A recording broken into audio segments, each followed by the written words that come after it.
তো সকাল সকাল বেরিয়ে পড়েছিলাম আমার চা চা খেতে ইচ্ছে হচ্ছে, মাথা যন্ত্রণা তো হচ্ছে। সকালবেলা ট্রেনটা কতটাই ট্রেনে করে দেখো এখন রানাঘাট স্টেশনে পৌঁছে গেছি। এই ফার্স্ট রানাঘাট যাওয়া।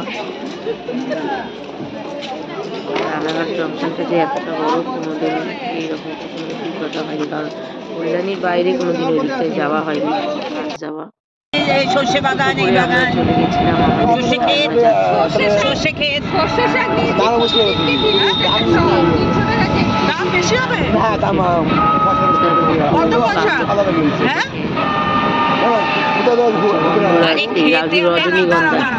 বলছি কি, তুমি আমাদের ঘোরাও, তোমাদের এখানে কত নেবে বলো তো? হ্যাঁ 3 ঘন্টা ঘোরাই 400 টাকা নেয়। 400 টাকা নাও, 400 না তবে আমরা ঘুরবো। হ্যাঁ 400 টাকা নাও তবে আমরা যাব। বলছি কি সুন্দর না, এই সর্ষে শাক নেব। আমরা এখানটা নেমেও গেছিলাম, এখানটা অনেক দিতে পারবো না, কিন্তু নামা যাবে না। 80 টাকা দিয়ে দিলে আচ্ছা চাষিদের একটু বলো না দিতে। এই যে একটা ছবি তুলবো, দাঁড়াও তো, চাষ হচ্ছে ফুল। চল আগে ছবি তো তুলে নি। আর এখানটায় নেমে দিল বাগান গেছিল ওখানে 300 টাকা কেজি। দাঁড়াও না একটু ছবি তুলে যাবো না আমরা। সর্ষের ফুল। আমরা এখন রানাঘাটের একটা সোজা সর্ষে, দেখো কত সুন্দর সর্ষের ক্ষেত, দেখো আরো দেখো। আর এটা হচ্ছে মটর। তো যারা রানাঘাটে থাকো বা যারা গ্রামের দিকে থাকো তারা তো সবাই চেনোই, কিন্তু আমাদের তো এটা প্রথম অভিজ্ঞতা। আর ওই দেখো ওরা ছবি তুলছে ওইখানে। কাকার সাথে ছবিটা হেভি এসছে।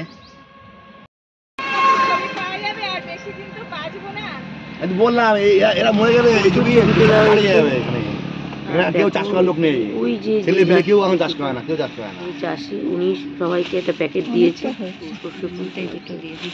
তো আমি আনিনি, জানি না কেমন খেতে হবে না হবে, সেই কারণে আমি নিয়ে আসিনি। তার জন্য কোনো টাকা পয়সা কিছু নেই।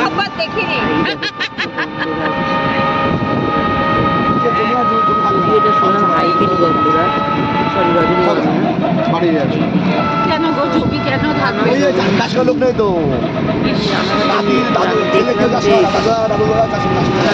এই জন্য জাপান বল, চীন বল, ওরা কি করে চাষিদের থেকে বেশি দামে জিনিস কেনে, প্রফিট যাতে ওদের বেশি হয়, যাতে ওরা জমি বড় করায় করে, মানে বড় বড় এরকমই করে আমাদের দেশে।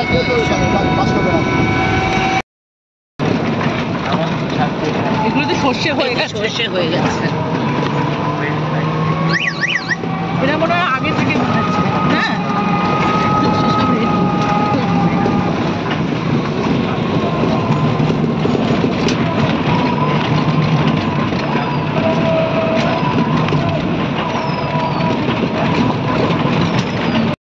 কোথায় যাবো এখন? কোন দিক দিয়ে 80 বিঘা জমি আমার বাড়িতেই হয়। ওখান দিয়ে কেন করছিস? এর ভেতরে ঢুকিয়ে কর না বাবা, দাদা ফুল যদি পড়ে যায়, পড়ে গেলে এই তলা দিয়ে ঢুকে বের করে নিবি। আমি সব দেখে নিয়েছি। চল এখন খাবার বানাচ্ছে।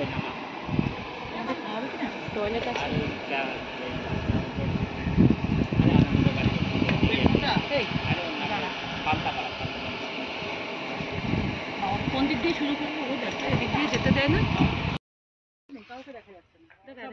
আগে এগুলো যাক, আগে যাক, শহরে তো আমরা অনেক থাকি, কিন্তু গ্রামের পরিবেশ আলাদা।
কারণে রেখেছি মনে হয় তোমার। বলছি কি আজকে বিরিয়ানি খাও,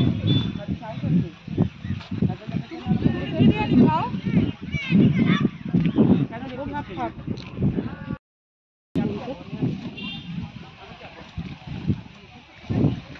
কাকা এগুলো কত করে? মাল্টি কালার 50, গোলাপ আর জিপসি হলে 100। আর শুধু শুধু এই চন্দ্রমল্লিকা দিয়ে হলুদ বানিয়ে দাও, বা মাল্টি কালারটাই ভালো না? গায়ে হলুদ মাল্টি করবি? কালারটা ছবি ভালো ওটা। তুই কি গায়ে হলুদ করবি এখন? একটাই নেব, সবাই তুলবো ছবি, শুধু শুধু নিবি কেন?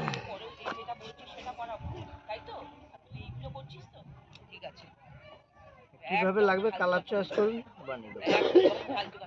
বলছি কি মালা নেই না রজনীগন্ধা? না আপাতত নেই, একটু পরে আসবে সব। বলছি কাকু, কত করে মালা রজনীগন্ধা? দাদা এইগুলো কত করে? কোনটা? মিষ্টি ওইটা 30 টাকা। এই এগুলো দিয়ে টিয়াটা বানাও না? আর এইটা ও বানাচ্ছ তো? বানাচ্ছো? এই যে না বেশি বড় না, এরকম ছোটই দিয়ে বানাও না? ওই ছোটই। ছোটই হবে, এর মাপ মাপের আছে, মাপের। জিনিস। এমন মাপে বানিয়ে দেবো গোলাপ সবাই কত গো? করতে হবে। গোলাপ 5 টাকা পিস। সস্তা নেই তো, 10 তারিখের থেকে সস্তা আর নেই। হ্যাঁ, বিয়ের সিজন শুরু হয়ে তোকে খেতে দিইনি, পড়তে দিইনি, পড়াশোনা করাইনি। এই বিয়েতে কার সাথে কাউকে বলে দেয় তারাই হাসি। সেও তো শান্তি নেই। ও কথা বলছে কেন?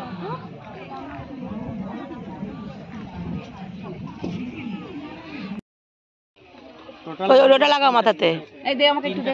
এই মাঝখানে এটা দিয়েছে কেন? 50 পিস 3 টাকা পিস। এটা মাঝখানে দিয়েছে কেন? যারা ওখানটা গিয়ে না এটা ভালো লাগছে না। হ্যাঁ, ভালো লাগছে, শুধু ভাল লাগছে। এই 10 পর্যন্ত কোনো চাহিদা ছিল না। পয়সা দিলেও ফেরত নিয়ে আসবে।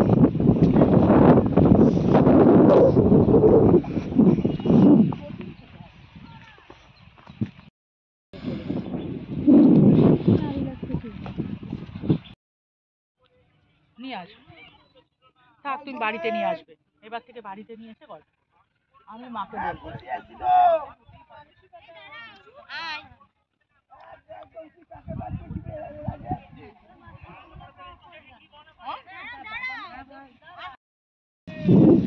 গোলাপগুলো কত করে ডজন? গোলাপ 10 টাকা পিস।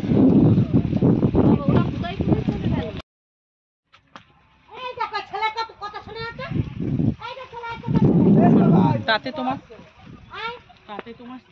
তাতে তোমার কি সম্মান বাড়বে না কমবে? তুমি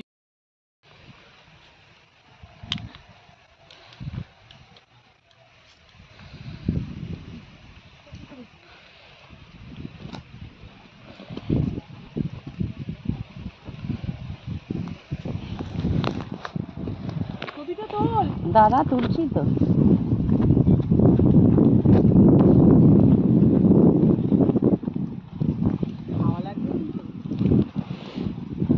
আমাকে একটা তুলবি? আর একজনকে দে। আমাকে একটা তুলবি? ইচ্ছা করবে নাকি কে জানে। তো এবার এখন ঘরে ফেরার পালা। তো এবার বাড়ি যাচ্ছি আমরা। আজ এই দিনটা খুব ভালো গেল, খুব ভালোভাবে কাটিয়েছি এবং খুব আনন্দ করেছি। সব আনন্দের মাঝখানে একটু বিষাক্ত থাকে, সেটাও ছিল, কিন্তু তাও সব মিলিয়ে খুব ভালোই গেছে।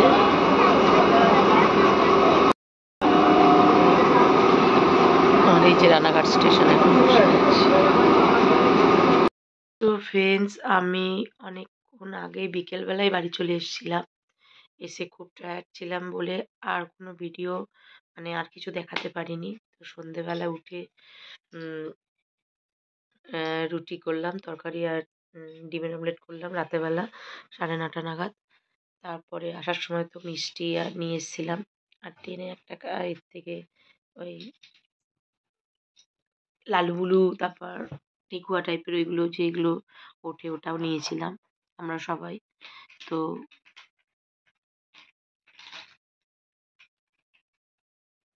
ভালোভাবে এগোলো। আর দেখতে পাচ্ছ, আর বাবানের আজকে পোর্স ছিল। বাবানও পোর্স দিয়েছে, খুব ক্লান্ত হয়ে গেছিল, পা ব্যথা করছিল, ওই জন্য দুজনেই ঘুমিয়ে পড়েছিলাম। ঘুমের মধ্যে এত মশা কামড়েছে কোনো টেরও পাইনি। তো যাই হোক, তোমরা সবাই ভালো থেকো, সুস্থ থেকো। আর যারা যারা আমার ভিডিওটা দেখছো তারা তারা অবশ্যই লাইক কমেন্ট করো। নতুন আরো ভিডিও আসছে, তো দেখতে থাকো।